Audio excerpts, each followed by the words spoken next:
अस्सलाम वालेकुम। Welcome to the channel and welcome to the new topic of public health. तो आज जो हम चैप्टर डिस्कस करने वाले हैं वो है एपिडेमियोलॉजी।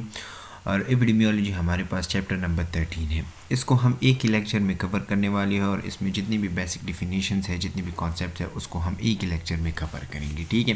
फर्स्ट ऑफ ऑल हम स्टार्ट करने वाले हैं एपिडेमियोलॉजी की बेसिक डिफिनीशन के साथ कि हमारे पास एपिडेमियोलॉजी क्या चीज़ है और इसकी जो मजमूए है ना, ये जो वर्ड बना हुआ है तो ये किस चीज़ से बना हुआ है। ठीक है। So let's start from the beginning. So first of all it is derive from the Greek words. ये ग्रीक वर्ड से निकला हुआ है और इसमें तीन वर्ड्स है। एक है हमारे पास इपी, दूसरा है हमारे पास डेमोस और तीसरा है हमारे पास लॉगस।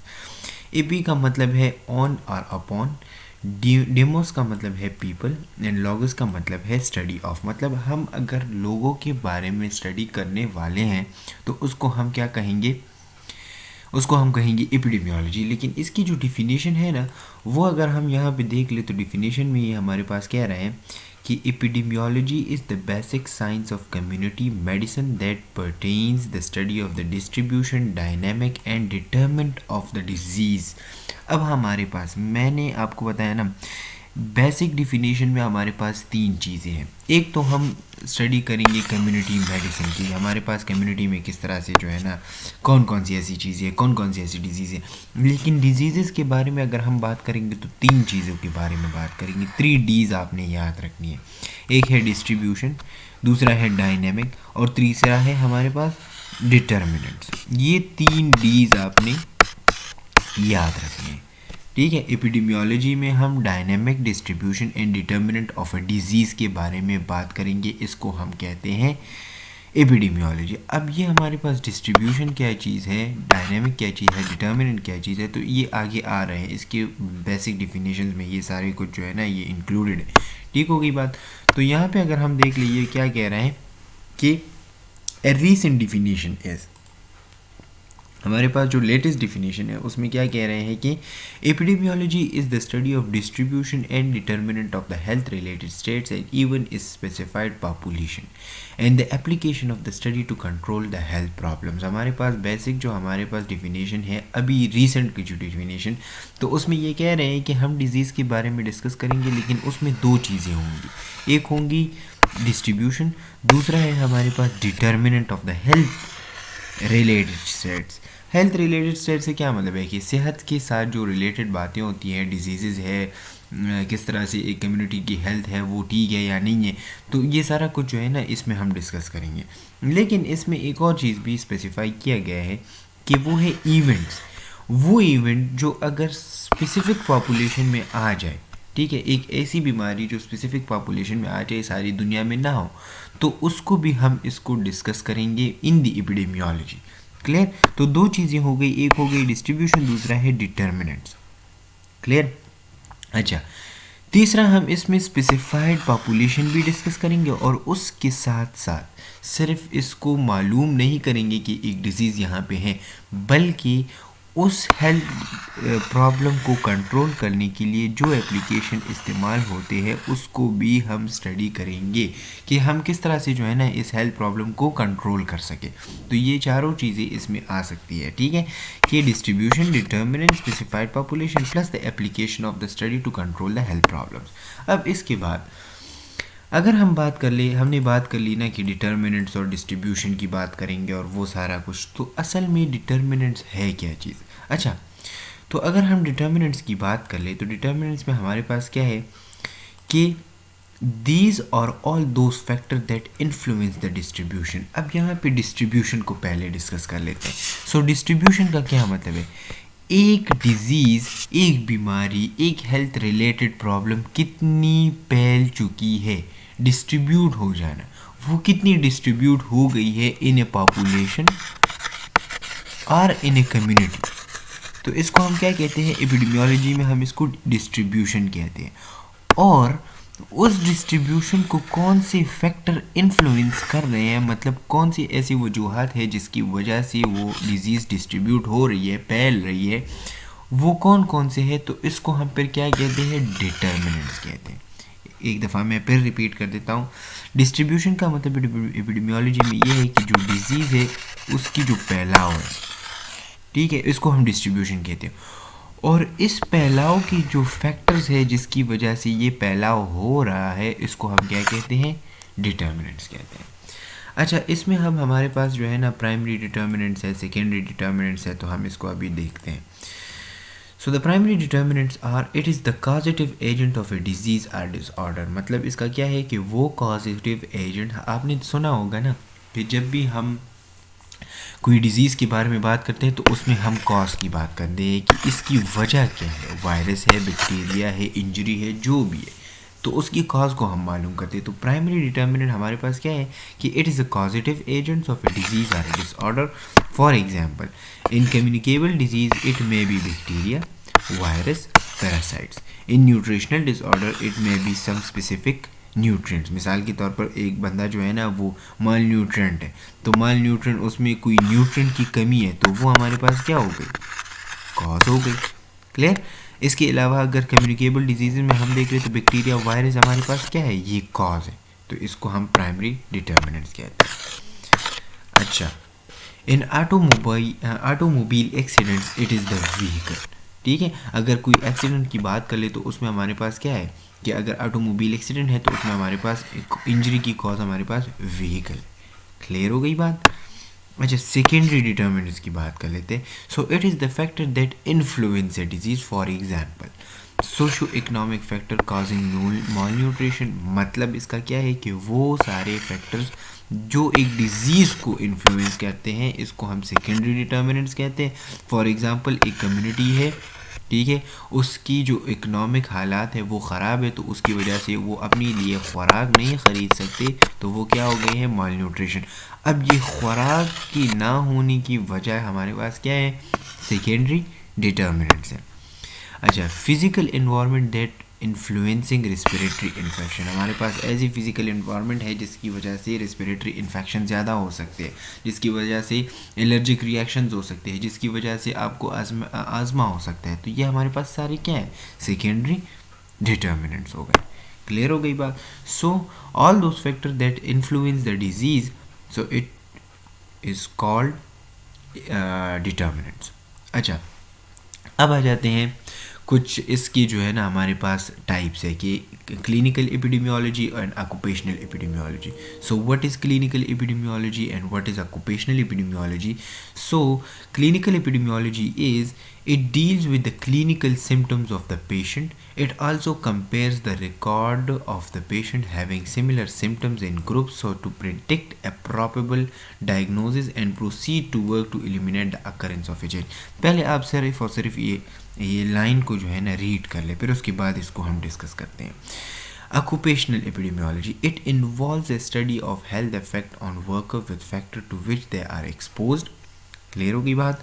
सच फैक्टर में be related to physical, chemical and biological environment. अब आ जाए यहाँ पे, मिसाल के तौर पर आप एक एपिडेमियोलॉजिस्ट हैं, ठीक है, और मैं आपको कहूँ कि आपने जो है ना एक जगह की एपिडेमियोलॉजी को स्टडी करना है, वहाँ की एपिडेमियोलॉजी आपने मालूम करनी है। तो एक एपिडेमियोलॉजिस्ट का काम क्या होता है, वो स्टडी करेगा। मिसाल के तौर पर आप एक एपिडेमियोलॉजिस्ट, तो आप किस किस चीज़ के बारे में जो है ना स्टडी करेंगे। एक तो आप डिज़ीज़ के बारे में डिस्कस करेंगे, ठीक है। मिसाल के तौर पर वो डिज़ीज़ मैंने आप जो है ना HIV ले लिया, क्लियर है। अब मिसाल के तौर पर मैंने आपको एक स्पेसिफ़िक एरिया दे दिया है कि वहाँ पे आप जाएं और वहाँ पे मालूम करें कि इस डिज़ीज़ की एपिडेमियोलॉजी क्या है। अब एपिडेमियोलॉजी में हमारे पास दो चीज़ें हैं, ये हमने डिस्कस किया कि एक है डिस्ट्रीब्यूशन और एक है हमारे पास डिटर्मिनेंट्स। क्लियर, दो चीज़ें आपने मालूम करनी। तो आप वहाँ पे जाएंगे, वहाँ पे डिस्ट्रीब्यूशन को डिस्कस करेंगे, मतलब उसकी स्टडी करेंगे, और डिटर्मिनेंट्स। क्लियर, ये मैं इसलिए यहाँ पे कर रहा हूँ ताकि आपको आइडिया क्लियर हो जाए कि एक एपिडेमियोलॉजिस्ट का काम क्या होता है। दूसरी बात, इसके अलावा आपने तो ये चीज़ें मालूम कर ली कि मिसाल के तौर पर डिज़ीज़ या कम है या ज़्यादा है, उसकी जो इन्फ्लुएंस फैक्टर्स हैं वो कॉज ये है, ये हमारे पास प्राइमरी कॉज है, ये हमारे पास सेकेंडरी कॉज है। लेकिन लास्ट में आपने वो भी डिस्कस करना है कि how to how to prevent या how to treat the disease या द हेल्थ प्रॉब्लम, जो HIV है हमारे पास, जो एग्जांपल में हमने दिया गया है। तो एक एपिडेमियोलॉजिस्ट का काम ये होता है। अब यहाँ पे आ जाए इसकी टाइप्स की तरफ। एक है हमारे पास ऑक्यूपेशनल, ठीक है, और दूसरा है हमारे पास क्लिनिकल। क्लिनिकल का मतलब ये है कि आप जो है ना क्या करेंगे, उसकी साइन एंड सिम्टम्स को देखेंगे। मिसाल के तौर पर आपके पास एक बंदा आ गया, वो आपको साइन एंड सिम्टम्स बता रहे हैं, तो आप वो क्या करेंगे, उस साइन एंड सिम्टम्स को देखेंगे और उसकी जो प्रीवियस रिकॉर्ड है ना उसके साथ भी क्या करेंगे, कंपेयर करेंगे। क्लियर हो गई बात। अब यहाँ पे आ जाए तो आपको थोड़ा सा और भी क्लियर हो जाएगा। क्लिनिकल एपिडेमियोलॉजी में क्या कह रहे हैं कि clinical symptoms of a patient, आप क्या करेंगे, clinical symptom of the patient को देखेंगे and also compares the record of the patient having similar symptoms in groups. क्या मतलब है कि मिसाल के तौर पर आपके पास जो सिम्टम्स आ गए हैं, आपने उस पेशेंट की रिकॉर्ड को देखना है और उसको रिकॉर्ड करना है और उस सिमिलर सिम्टम्स को मुख्तलिफ ग्रुप के साथ कंपेयर करना है कि इससे पहले जो पेशेंट आया था या तो इसकी और जो पहले वाला पेशेंट है उसकी साइन एंड सिम्टम्स सेम है कि नहीं है। और फिर जब आप उसको कंपेयर करेंगे ना तो उससे आपके पास प्रोबेबल डायग्नोसिस आएगा कि मिसाल के तौर पर फीवर हो गई। मिसाल के तौर पर एक पेशेंट है, वो आपके पास है कि मुझे जो है ना टेम्परेचर हो रहा है, फीवर हो रही है, इसके अलावा हेडेक हो रहा है, ठीक है, और मेरा जो है ना गला ख़राब हो गया, थ्रोट इन्फेक्शन हो गया, ठीक है। तो आपने जो है ना क्या करना है, ये साइन एंड सिम्टम्स आपने जो है ना देख लिए। वो आपको कहेगा कि कफ भी है, तो आपने क्या कर लिया, आपने टॉर्च दे के जो है ना उसका जो थ्रोट है वो आपने देख लिया, वहाँ पे बहुत सारी स्वेलिंग जो है ना वो बनी हुई थी, स्वेल हो गई थी, ठीक है। तो आपने वो यहाँ पे ये जो है ना साइन एंड सिम्टम्स को देखा, ठीक है। अब दूसरा बंदा आ गया है और वो वही सारे साइन एंड सिम्टम्स बता रहे हैं, तो आप उसको इसके साथ क्या करेंगे, कंपेयर करेंगे, तो आपको इजीली पता चल जाएगा कि अच्छा ये तो पहले भी मेरे साथ जो है ना इस तरह के पेशेंट्स आए हैं जिसको ये वाले साइन एंड सिम्टम्स हैं। तो आप उसको कंपेयर करके एक प्रोबेबल डायग्नोज बनाएंगे और फिर जो है ना उसको एलिमिनेट करने के लिए जो है ना क्या करेंगे, उसको ट्रीटमेंट जो है ना देंगे। तो ये हमारे पास क्या है, क्लिनिकल एपिडेमियोलॉजी। अच्छा, अब आ जाते हैं ऑक्यूपेशनल एपिडेमियोलॉजी क्यों। So it involves a study of health effects on workers with factor to which they are exposed. Occupational का क्या मतलब है, ऑक्यूपेशन का मतलब है वो जगह जहाँ पे आप काम करते हैं, ठीक है। अब यहाँ पे इसमें इसकी जो स्टडी है ना, ये हमारे पास कोई साइन एंड सिम्टम से रिलेटेड नहीं है, ठीक है।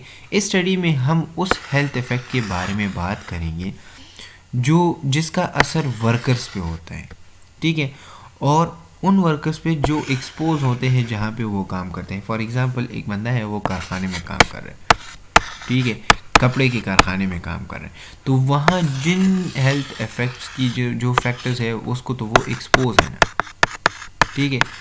तो उस कारखाने में जितनी भी चीज़ें हैं उसकी जो है ना जो वर्कर है उसकी हेल्थ पे क्या इफ़ेक्ट पड़ेगा, तो इसको हम ऑक्यूपेशनल एपिडेमियोलॉजी कहते हैं। सच फैक्टर में be related to physical, chemical and biological environment. मतलब अगर एक बंदा है फिजिकल इन्वायरमेंट, केमिकल इन्वायरमेंट में काम कर रहा है या बायोलॉजिकल इन्वायरमेंट में काम कर रहा है, तो उसकी हेल्थ पे उसकी क्या असरात हो सकते हैं, तो इसको हम क्लिनिकल एपिडेमियोलॉजी कहते हैं, ठीक है।